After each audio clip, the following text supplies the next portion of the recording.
Cambiar de tema, vamos a volver a hablar del tema de las ISAPRES, principalmente uno de los quizás más esperados de esta jornada, porque la tercera sala de la Corte Suprema terminó rechazando los recursos de aclaración presentados por la Superintendencia de Salud y 5 ISAPRES en el marco del fallo contra las aseguradoras privadas. Para conversar más sobre este tema, vamos a tomar contacto con el expresidente del máximo tribunal, Milton Juica, a quien le agradecemos por conversar con nosotros esta tarde. Milton, ¿cómo está? Muy buenas tardes. Muy buenas tardes, estamos bien. Milton, comencemos analizando qué significa finalmente que se hayan rechazado todos estos recursos de aclaración. ¿Cuál es la señal que se da por parte de la tercera sala de la Corte Suprema? Bueno, no es propiamente una señal, o sea, simplemente resolvió sobre unos recursos de aclaración y enmienda que interpusieron algunas de las partes en varias causas que están relacionadas con un recurso de protección en que se acogieron estos recursos y otorgaron naturalmente amparo, protección a personas que se sienten discriminadas por habérsele subido sus programas o contratos de salud tradicional. Bueno, el tema es muy simple, o sea, ya quedó finiquitada todo lo que le corresponde a las instancias. La Corte de Apelaciones falló en primera instancia, la Corte Suprema confirmó la sentencia que acoge con otros fundamentos y con otras amplitudes, pero es una sentencia confirmatoria que el curso normal es que los autos o expedientes se devuelvan al Tribunal de Origen, Corte de Apelaciones, para que ponga el cúmplase y se notifique y ya quede ejecutoriada esa resolución. Ahora, hay que considerar que hay una suspensión decretada por la Corte Suprema, solicitud de una de las partes, para que se pudiera tramitar una ley que va seguramente a corregir los defectos que tiene la ley misma para poder solucionar este problema que viene de muchos años. Pero desde el punto de vista jurisdiccional, el asunto queda terminado, definitivamente, tal cual la sentencia venía redactada. Para usted hay una sola interpretación del fallo de la Corte Suprema. Se ha hablado mucho en medio del debate, ha estado la posible interpretación que se le da a este fallo. Bueno, fue ratificado, fueron rechazados los recursos de aclaración, pero ¿queda completamente claro, no tiene otra interpretación este fallo por parte de la Corte Suprema? No, yo lo he examinado, o sea, siempre opiné que no cabía ninguna aclaración. La aclaración está para errores que se cometen en la redacción de la sentencia, pero no que no tenga relación con la parte dispositiva, o sea, con la parte resolutiva.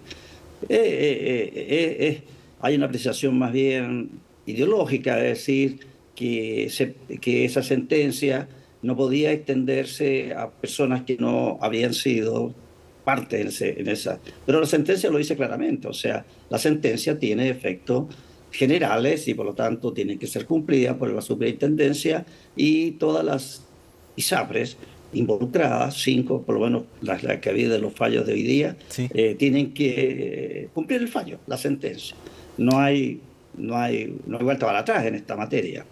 Guste o no nos guste, esa sentencia ya quedó firme y no se puede ya ni siquiera deducir algún recurso especial, no hay ninguna posibilidad sobre esa materia. Bueno, usted lo dice, esta es una decisión general para casos particulares, eso ha sido parte también del debate. ¿Usted cree que la Corte Suprema excedió sus atribuciones con este fallo en particular en contra de las ISAPRES, algo que también se ha criticado muchísimo por parte de las aseguradoras, que ha estado en medio del debate público también? Bueno, si uno analiza los recursos de protección, en particular estos, son recursos que han sido interpuestos por personas, cada una de ellas, que han sido afectadas por un alza de medida en sus contratos de salud. Y por lo tanto, el interés de ese recurso de protección es del interés de esa persona que fue acogido y por lo tanto ella puede entonces asegurarse de que ese contrato no va a sufrir innovaciones respecto a la tarifa, ¿no? Al precio que se paga conforme a lo que ella contrató en su tiempo. Aquí el tema del contrato que yo revisé, analicé, miré para entender el tema, era un tema que reclamaba por el asunto de sexo y de edad, en la que habían diferentes cobros por esas especificaciones que según la Corte son ilegales porque no están contempladas para fijar un precio. Ahora, ese es un punto, o sea, y en esa parte no hay nada que hacer. Yo creo que si la Corte estimó que había una arbitrariedad por un órgano, en este caso particular, privado, bueno, acoge el recurso y deja sin efecto la resolución que motiva el recurso, y eso es lo que ha ocurrido. Cosa distinta que uno observa respecto de estos temas es que en este caso se haya dicho precisamente que esta sentencia opera para todos los casos relacionados con todos los casos y para todas las ISAPRES relacionados con cobros que excedan, digamos, la norma de la ley o la ley como la entiende la Corte Suprema o instrucciones de la misma superintendencia de ISAPRES. Entonces eso es lo novedoso, eso es lo que motiva desde el punto de vista académico.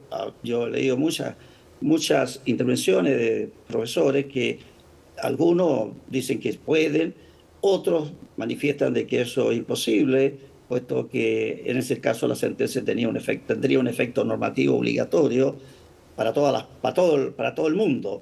Y bueno, y eso es una discusión que para mí me parecía pacífica, dado que la sentencia tiene efectos relativos, o sea, afectan a las partes. Y ni siquiera en un caso en que aquí no hay un problema de solicitar una uniformidad de jurisprudencia ni de unificación de jurisprudencia, que tampoco la había, porque eso ocurre siempre cuando haya fallos contradictorios. Aquí parece que nunca todos los fallos coinciden en una misma línea, de que no puede la ISAPRE aumentar por ciertas razones los planes de salud. Y la única complicación es la dificultad que podría traer el cumplimiento general, no sé de cuántos, todos los contratos están involucrados de salud. Entonces, eso entiendo ha motivado que el Poder Legislativo, a partir del Presidente de la República y del Congreso, estén estudiando una ley en la que se ha pedido un plazo de 6 meses para dictar esa ley, que no sé cómo podría solucionar el tema pasado, el tema que ya está firme, ¿no? Porque una ley siempre tiene efecto hacia el futuro. Visualizar que esta ley podría ser con efecto retroactivo tiene muchas complicaciones, muchas dificultades desde el punto de vista de que pudiera afectar derechos adquiridos de las personas. Y una sentencia, lo que tiene una sentencia es que otorga derechos definitivamente a las partes. Si hubiera una ley que dijera, oiga, esto no se paga ahora, eso sería como una ley indemnizatoria, o sea, una ley expropiatoria. Eso va a ser muy complicado, sí, entender una ley que resuelva esta dificultad en torno a un fallo dictado por la Corte Suprema que extiende los efectos a personas o a casos que no han sido materia de discusión. Y eso es un tema bien complejo. Y yo personalmente tengo mi discrepancia en ese caso. O sea, si la Corte Suprema cree que están mal todos los digamos, contratos que han sido elevados o reajustados, bueno, tiene que resolver todos los casos, uno por uno. Ahora, pareciera que eso complica mucho desde el punto de vista del trabajo de los tribunales, y ciertamente que sí. Sí, todo el mundo sabe, yo también lo aprecié cuando trabajé en la Corte, que el ingreso de la Corte es en un 90%, de la Corte Suprema es un 90% casi de ISAPRES. Entonces es difícil. Entonces hay como una solución aquí, un poco apartada de la ley, en mi opinión. ¿Sí? Todos pueden discrepar, en mi opinión, para solucionar un problema práctico. en que no hay discusión judicialmente.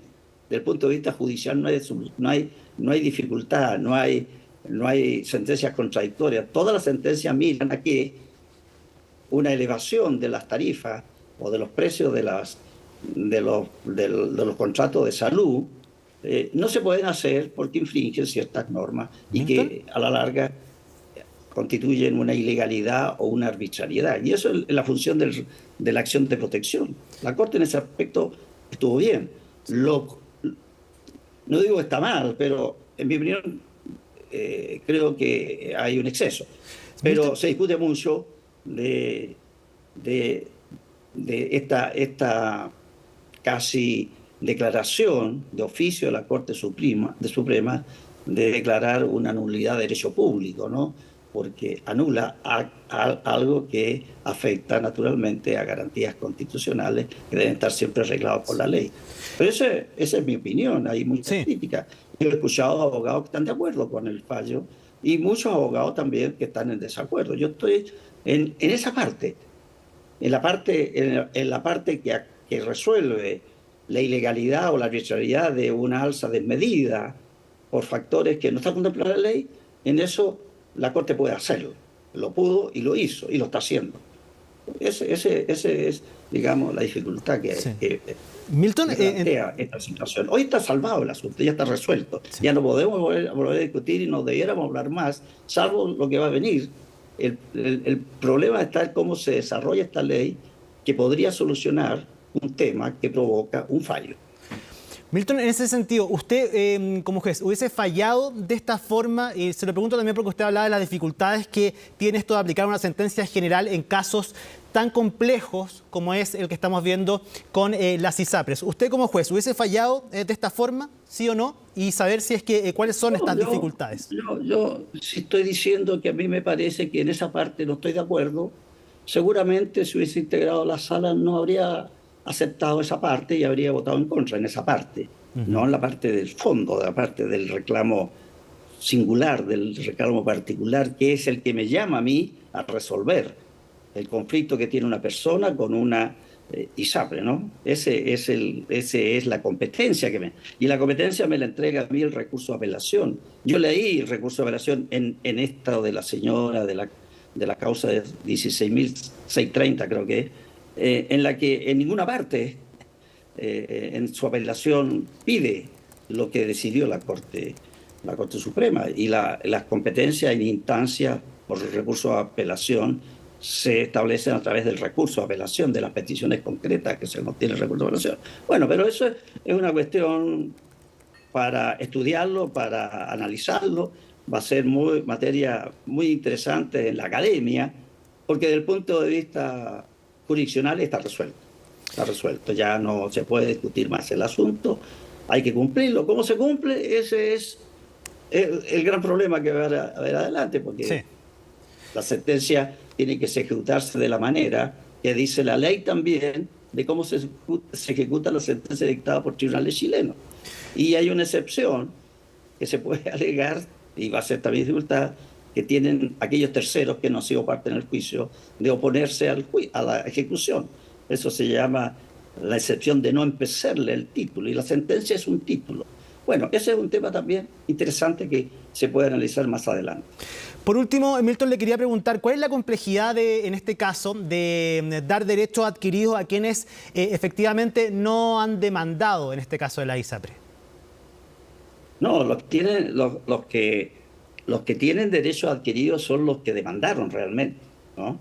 Los que demandaron. Pero al ser general, finalmente... Pero como ese derecho a su vez se traspasó a todos, automáticamente esa sentencia con efectos erga omnes le favorece. Así que ese es el sentido que tiene la ley. Muy discutible por lo demás, por eso que le digo que eso es la parte más discutible del asunto. No es el fallo mismo del problema puntual del contratante, de la contratante respecto a su contrato de salud. Es la extensión que se hace para otros asuntos que no han sido litigados, ¿no? Esa es una cuestión más bien de principio. Pero bien, ya ese asunto está resuelto y vamos a ver cómo salimos o sale el sistema de esta dificultad. No sé, las ISAPRE han sostenido de que esto va a significar la quiebra. Bueno, también siempre lo han alegado así, Sí. del momento en que se acogían los recursos de protección. Pero hasta este momento no ha habido quiebra, han perdido más plata, sí, ya no ganan lo que ganaban antiguamente. Milton Juica, expresidente de la Corte Suprema, muchísimas gracias por haber conversado con CNN Chile durante esta tarde. Que esté muy bien. Bueno, muchas gracias y nos veremos más adelante. Hasta luego.